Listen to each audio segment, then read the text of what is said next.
sometimes I just turn on the camera and I just rant and I talk about stuff that I'm thinking about talking about, and then I don't even end up talking about it, or because I don't edit these videos, but sometimes I will record for 5 minutes and be like, what the hell am I doing? Nobody's gonna even understand. I can't even keep a thought straight, and then I'll delete it and then re-record. But anyway, what's up, guys?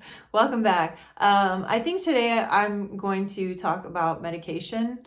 First, I'll kind of let you guys know what's going on with me, since this is supposed to be like journaling stuff. I'm getting into it with my dad. We're not getting along right now, and I'm fine. I'm not angry with him or upset with him or anything.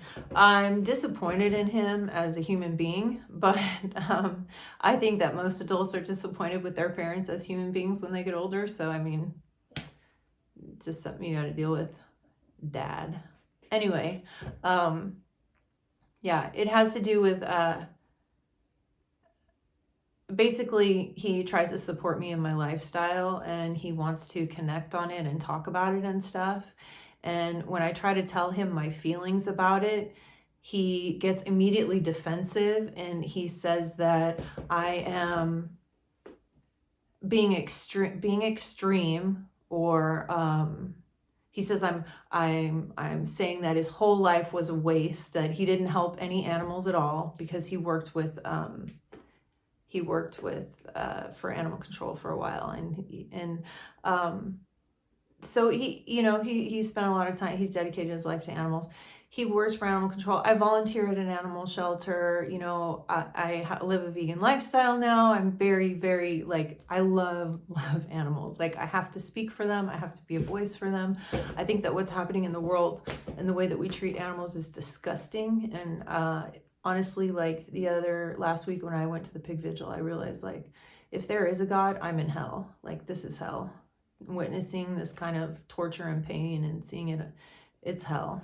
And I got really, really angry, and I got really hurt. And so I was trying to explain to my dad via text, which is a huge mistake in the first place. But I told him, I don't want to get into a conversation via text. I just want you to know this is how I feel. I said, it's difficult for me, like, it's uncomfortable for me to share a meal with you because I feel hopeless. And the reason why I feel hopeless is because I know how much you love animals. You are one of the kindest people that I've ever met. And if I can't even make you see how wrong this is, like, what hope is there for the rest of the world?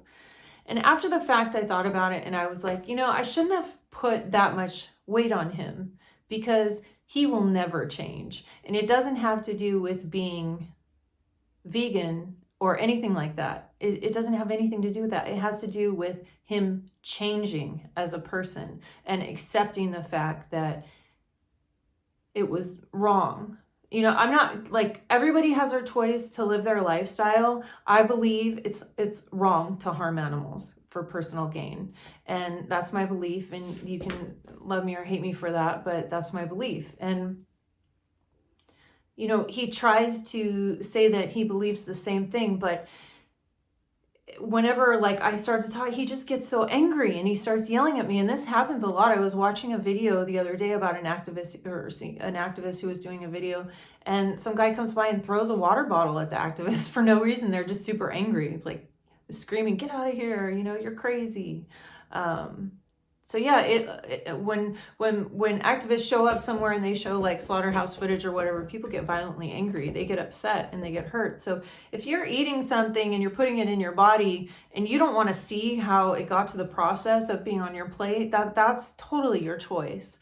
For me, I've seen the process. I've exposed myself to the process, so therefore I don't take part in it. My dad gets angry with me and blames our relationship issues on my being vegan, when it doesn't have anything to do with that. It has to do with the fact that he doesn't listen to me. When I try to explain something to him, he immediately goes into defense mode. This is with everything. And the man has never, ever, ever apologized to me for anything my entire life. He has never said, "Hey, I shouldn't have done that. I'm sorry for that." Or, "I didn't really handle this right. I'm sorry for that." You know, like I'm constantly like spitting apologies out my mouth at my parents because I have a mental illness, because I've done really, I don't know what, but I've said horrible, horrible things to them. Apparently, they've told me. I think it's more that they are uncomfortable with the way that I was behaving. I don't think it was that I was telling them that I was saying mean things to them. I think it was the weird things that I was saying that were offensive to them because they didn't know how to handle my mental illness and my episode, which is fine. Anyway, that's what's going on with me. I don't know if I said I was going to talk about medication or not, but a lot of people have been asking me about that. So, I mean, I'll talk about that in the next video. But yeah, that's all I have to say right now. My brain's kind of fried. Hope to see you guys tomorrow. Have a great day. Bye. Thank you.